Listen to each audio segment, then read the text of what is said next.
És una gavina? Sí. Té pinta. No, com es deia? Ah, no. Allà hi ha una polla! Quan anem a parlar i filosofar sobre la vida i acabem fent birdwatching i observant polles, però d'aigua, Aigua. Empa.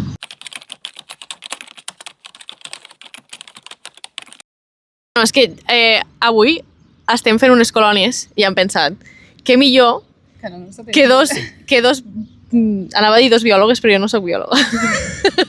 Ni jo científica marina. Bueno, total, que estem aquí les dos perquè Plàncton unix propaganda. Colònies al Delta de l'Ebre, que és casa meua, i tu ets una pixapina. No, és del Maresme. Següent. Per a Terres de l'Ebre, tots els que són Barcelona. més fora de Terres de l'Ebre ja són pixapins. Vale. Total, que han pensat? Les dos pintem, tot i que tu millor que jo. No, Això no és veritat. És veritat. Jo trobo que no, perquè jo soc una mica garrula i tu vas més poc a poc. Tu vas més en detall. No, és Jo veritat. Que detall! Amb l'aerògraf. Això sí, l'aerògraf és divertit. I t'imagines que no estic gravant? Aquí, fent-nos amigues.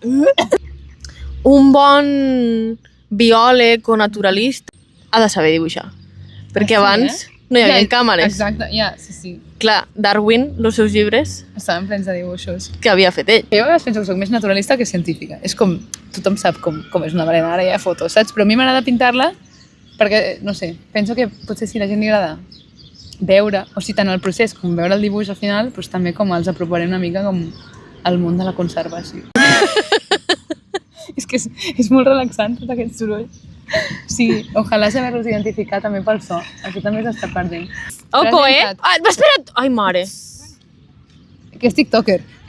Opa! Epa!